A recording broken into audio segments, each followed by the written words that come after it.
Sumatera Barat, yang lebih dikenal dengan sebutan Ranah Minang, dengan Padang sebagai ibu kotanya, merupakan sebuah provinsi di Pulau Sumatera.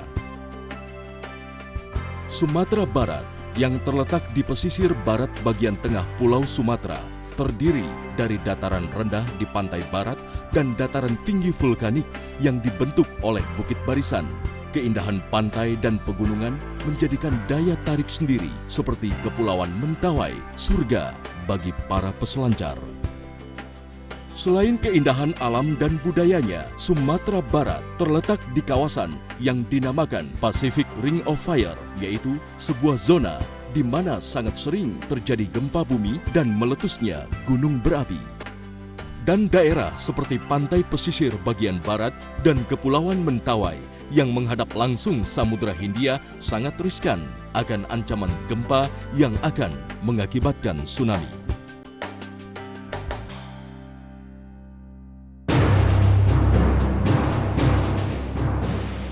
Pada tanggal 25 Oktober 2010, sekitar jam 21.42 waktu Indonesia Barat, terjadi gempa berkekuatan 7,2 skala Richter di sekitar 150 mil atau 240 km sebelah barat Bengkulu, dekat dengan Kepulauan Mentawai.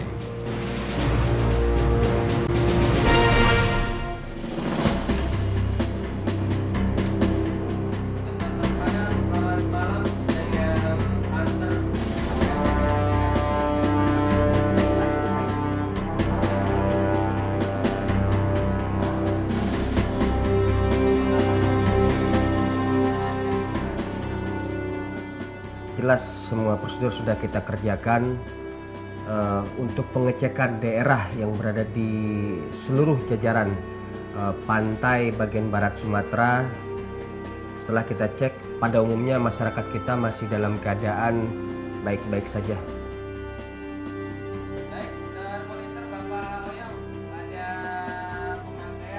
Namun saya malam itu ada feeling ataupun insting kita saat itu merasakan ada sesuatu yang kurang mengenakan malam itu.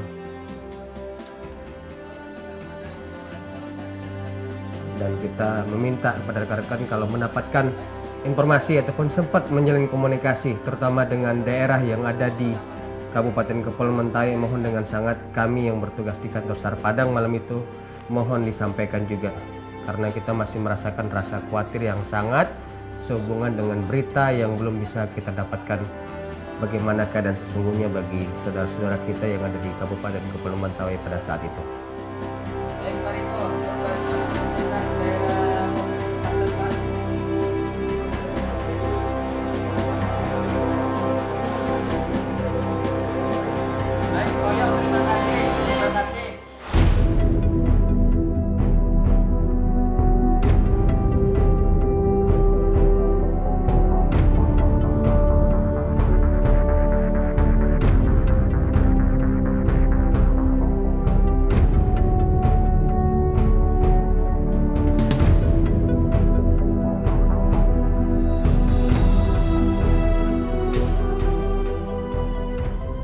Pada saat pukul 21.42, gempa berkekuatan 7,2 skala Richter terjadi.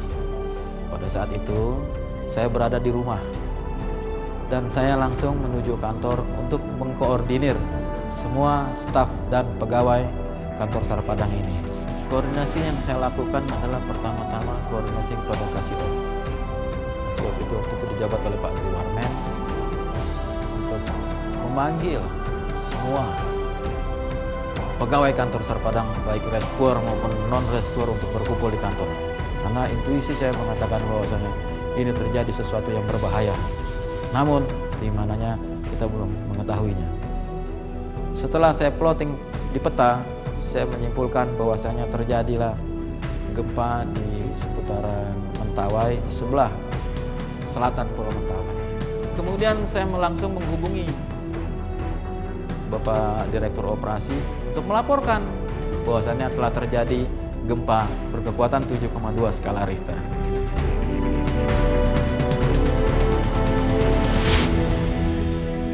Sekitar antara jam 11 dan 12, Kabasarnas menurunkan surat tentang persetujuan pembentukan SMC atas musibah ini.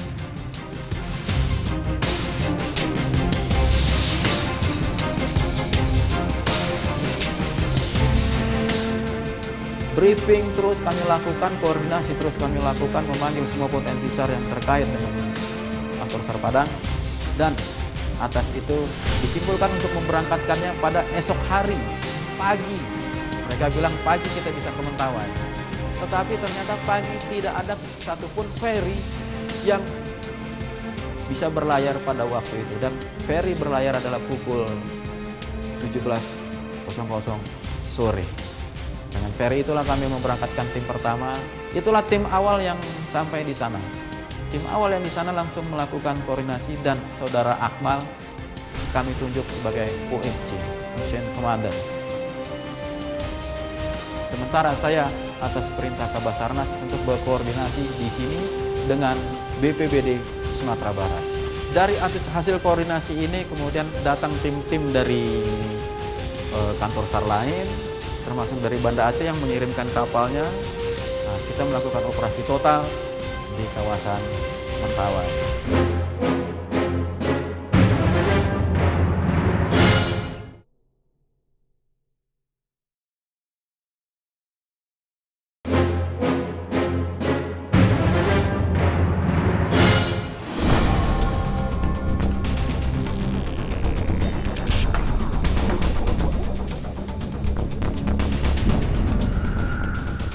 Jadi malam itu kami berkumpul bersama di sini, dibriefingkan oleh Kepala Kantor dan Kasubsi Operasi.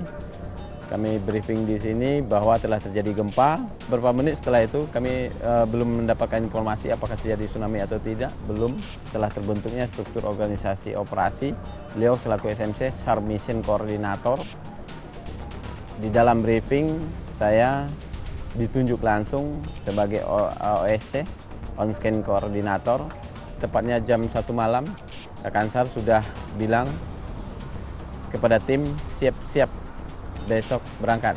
Itu yang beliau sampaikan, siap Pak, jawab kami semuanya.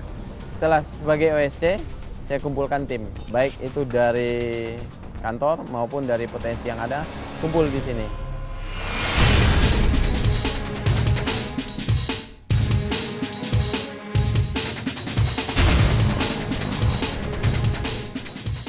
Kebiasaan sudah siap dengan peralatan-peralatan yang ada, baik peralatan pribadi sudah disiapkan maupun peralatan untuk tim yang akan digunakan di Mentawai. Saya sebagai on-scan koordinator, saya briefing dan saya laporkan kepada SMC bahwa tim saya siap untuk diberangkatkan. SMC kembali membriefing kami, memberi arahan kepada kami secara teknis. Setelah itu baru kami diberangkatkan ke Mentawai dengan KM Barau.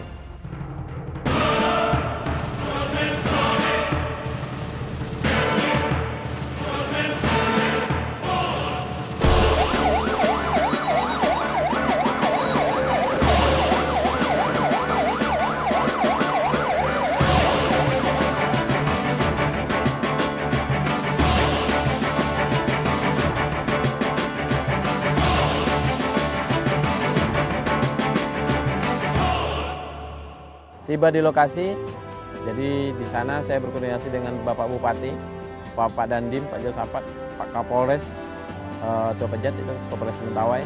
Kami berembuk bersama apa-apa saja yang harus kita lakukan.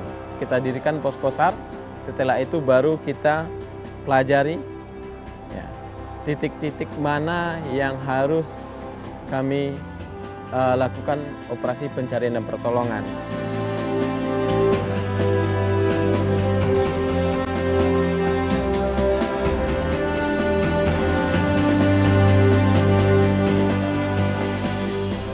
Dari terjadinya tsunami itu ada diperkirakan 61 titik yang kena tsunami.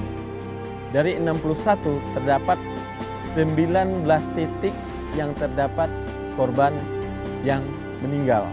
Dari 19 titik, saya perkecil lagi, terdapat 9 titik yang ada korban meninggal dan masih belum ditemukan dan dievakuasi. Jadi 9 itulah target saya dalam pencarian dan pertolongan.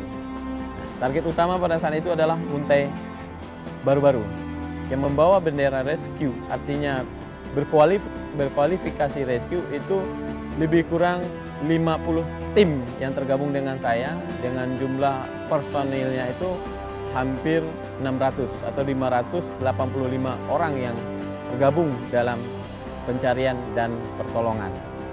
Nah, itu juga tergabung dari tim rescue yang dari Prancis, dari Malaysia gabung sama kita.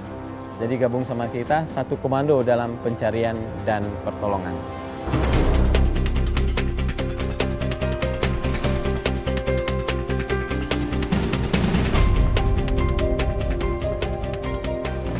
Pada saat kita sudah sampai di Mentawai, kita diemban tugas oleh OSC sebagai dan kru, membawahi ada sekitar 10 orang anggota kita.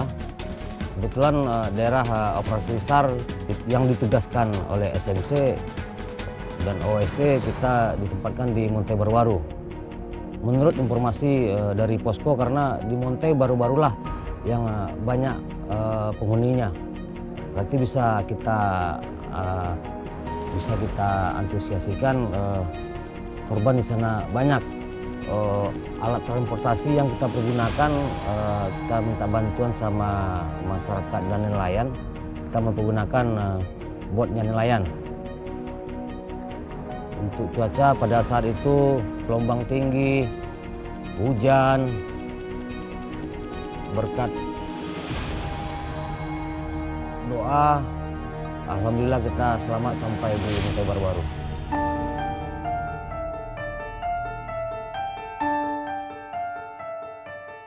Pada saat sampai di Montai Baru-Baru, saya pun merasa bagimanalah.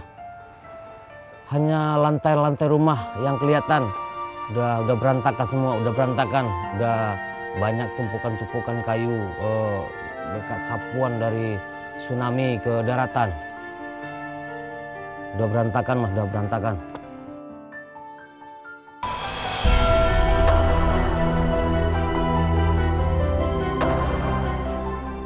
Pada saat itu pola pencarian yang kita gunakan tipe 3, yaitu sistem paralel. Jadi jarak antara sapuan kita, jarak antara reservoir pertama dengan reservoir kedua kita ambilnya jarak minimalnya 6 meter.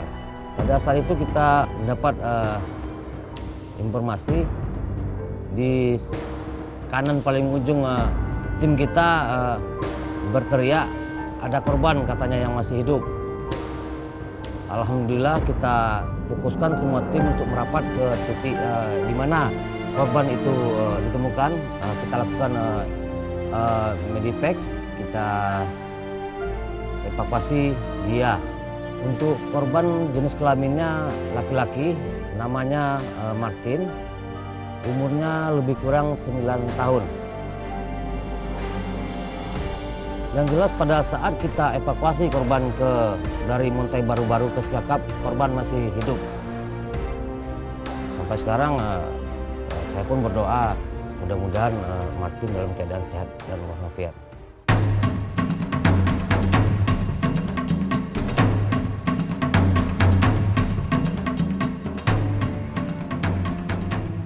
Sampai saya dengan tim yang ditugaskan di Sabegunggung, kita melakukan pencarian penyapuan. Nah, di sana kita sudah ketemu dengan jenazah yang terhimpit dengan pepohonan, runtuhan terseret dari bangunan-bangunan yang semi permanen.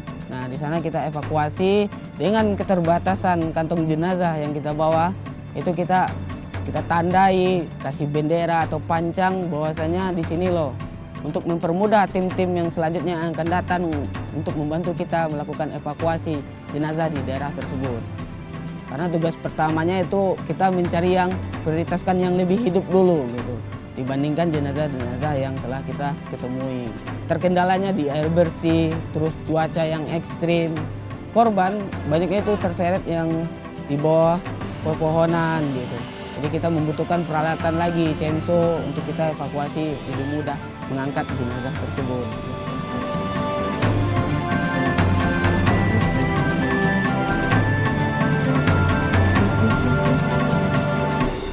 korban yang hidup laki-laki kisaran umur 12 tahun. Survivor yang keluar mengikuti arus sungai yang berada di barat Sabegunggung, itu dia menggunakan alat apung styrofoam. Styrofoam dia keluar sendiri, mungkin dia terseret arus di saat kejadian tsunami malam. Pagi hari ketiga kejadian dia keluar menggunakan styrofoam, mengapung dan membawa makanan cadangan duren dengan keadaan selamat. Tapi pakaiannya basah, jadi kita dengan tim sempat mengganti pakaiannya dengan kering dan menanya apa yang sakit dan men-treatment dia di saat itu.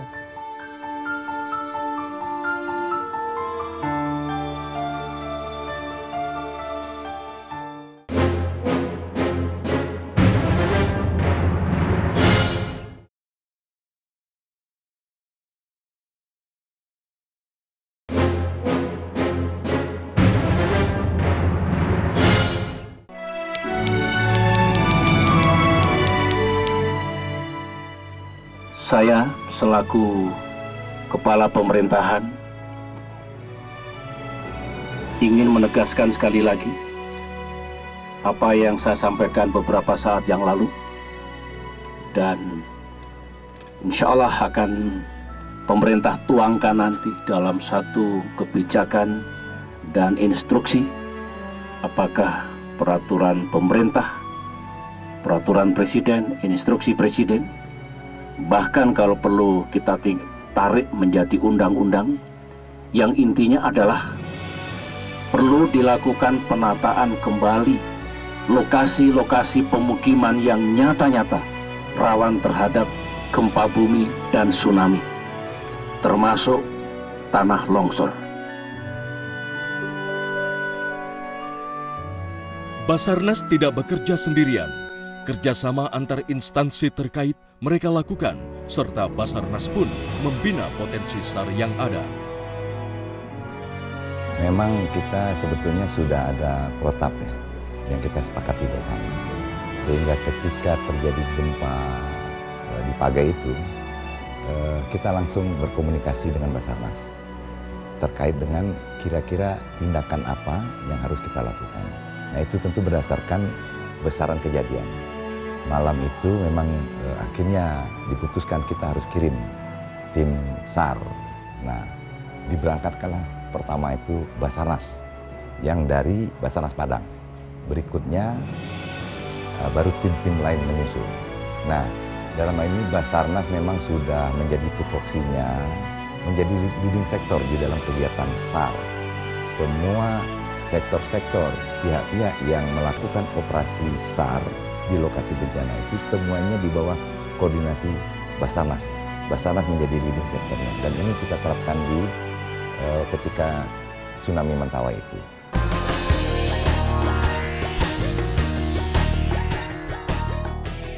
Yang berangkat pada saat itu kami dari Pramuka itu ada 6 orang.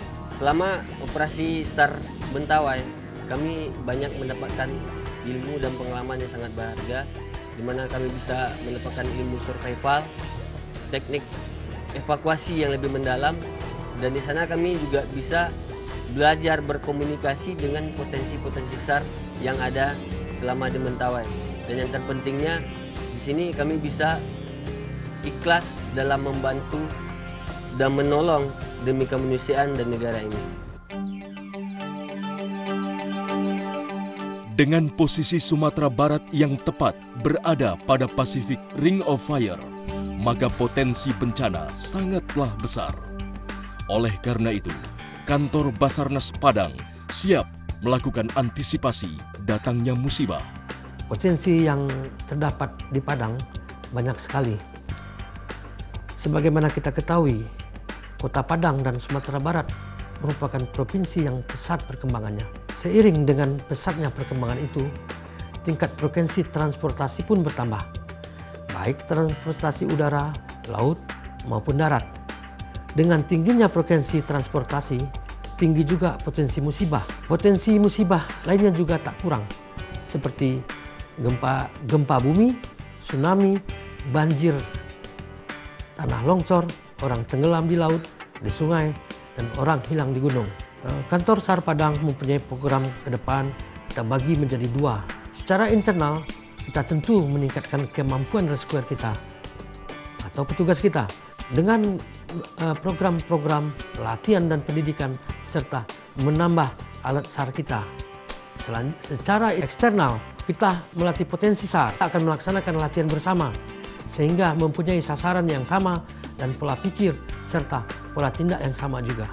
Selanjutnya juga kami dari kantor SAR Padang mempunyai program akan mendirikan pos SAR di Mentawai. Sebagaimana kita ketahui, cuaca di sana sangat ekstrim dan ombak laut tidak terduga, kadang-kadang sampai 5 meter.